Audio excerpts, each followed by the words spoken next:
Aloha everyone! So heto, may good news po tayo ngayon.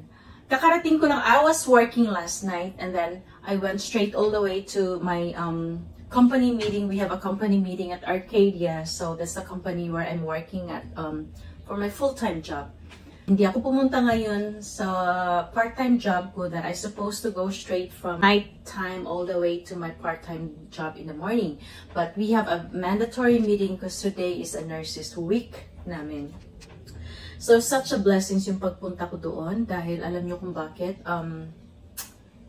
Habang nakalinya kami doon, dito na nag-uumpisa na naman yung ano ko. Parang nagiging emotional. But kanina pa lang gusto ko nang maiyak. Alam niyo kung bakit. Dahil may nagpaabot po sa atin. May nagpaabot po ng blessing sa atin. Habang nakalinya kami doon, may biglang lumapit sa akin na kasamahan ko sa trabaho. Actually, bawal po sa amin yung mga ganyan na ano. Pero hindi po ako, I'm not asking for any help from them. But siya po mismo ang kusang lumapit para magpaabot ng blessings. Dahil nakikita niya sa mga videos ko na may mga contents ako for about charity, doing charity dyan sa Pilipinas. Pagpasensyahan niyo na. Parang naano na naman yung puso ko. Alam niyo, But anyway, I would like to thank Ate Grace Disagon. Dahil pinaabutan po niya tayo ng blessings. At,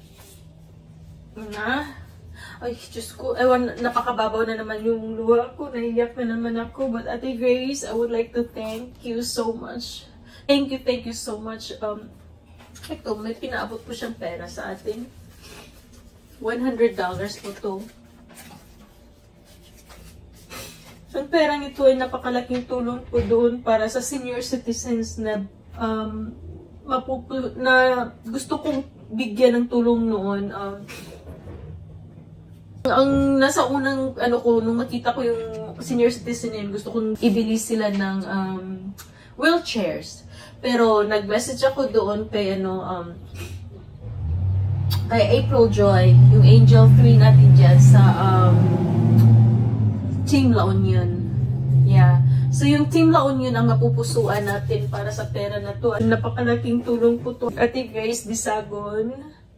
Napakalaking tulong po to para doon sa senior citizens. So, imbis na ibibili natin ng wheelchair ito, nag-request, nung nag-message ako kay April Joy, so nag-request siya kung, ate, kung pwede, since na plano mong ibibili ng ng wheelchair, yung mga matatanda, yung mga senior citizens nila, nag-request siya kung pwede bubong na lang daw ang bibili natin dahil ang lakas daw ng tulo kapag malakas yung ulan, tumutulo na yung bubong sa bahay nila. So sana makakatulong ito dyan sa Team La Union, yung mga senior citizens natin dyan.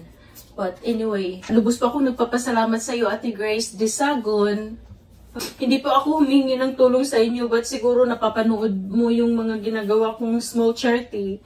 So thank you so much po sa binigay mong pera. Si Papa God na po ang bahalang magbabayad din sa kabutihan ng puso mo. And you know how amazing kapag si Papa God na ang magbabayad sa atin. But anyway, God bless your heart. God bless you more. Okay?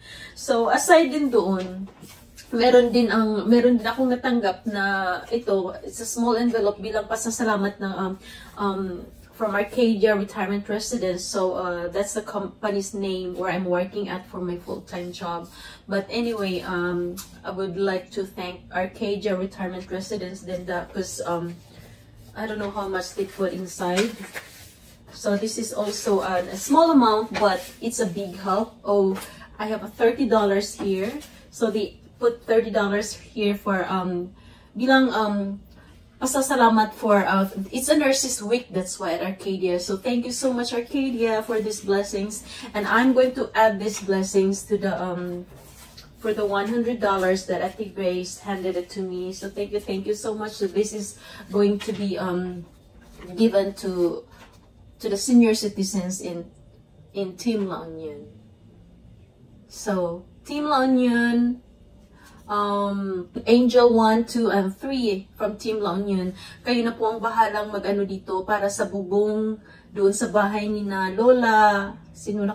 Sorry, nakalimutan ko yung pangalan ni na Lola, but alam niyo na, thank you so much. Kayo na pong bahalang magpaabot nito. So pagkasyahin niyo na lang kung anong makakasya nito. Dahil kung hindi lang sana ako financially tight at this time, ako na po mismo ang pero sana intindihin nyo na lang at gawin nyo na lang hanggat saan nyo kayang magawa sa $130 na to. Okay?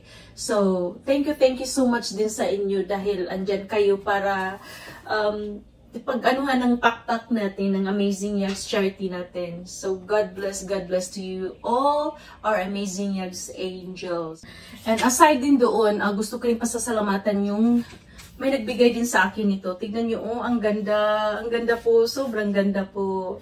Ayan, this is for Mother's Day gift. Galing po dito sa part-time job ko. Binili po niya ako ng Mother's Day gift. Wala po silang anak, pero lubos po siya nagpapasalamat sa akin as a mother. Dahil yun nga, inalagaan ko daw ng mabuti yung asawa niya. So, ayaw ko mang tanggapin, but it's Mother's Day gift daw niya para sa akin. So, grateful and thankful lang daw siya sa akin. So, tingnan niyo.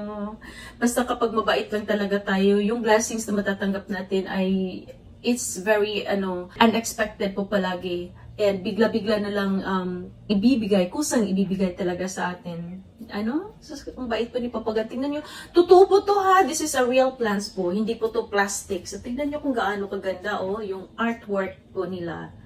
Yun, ang ganda po. So, ito ay bilang Mother's Day gift daw niya sa akin. Ang sabi pa nga niya, gusto doon niyang akong i-adapt. Hala, wag naman sana i-adapt. Kasi may other job din naman ako, yung sa Arcadia. So, hindi ko pwedeng iwan din yung Arcadia. Gusto niya yung maging full-time na lang daw sana ako sa kanya. But it's okay. Sabi ko, hanggat saan ko kaya magtatrabaho ng full-time and part-time, gagawin ko pa rin. Basta malakas lang yung pangangatawan natin. So, yun lang po ang hinihingi ko kay Papa God. Bigyan lang niya tayo ng good health always para we're still continuing to extend our helping hands to, lalo na sa mga seniors, as being a caregiver. So, lahat ng natin, laban lang tayo palagi. Because God is so good all the time.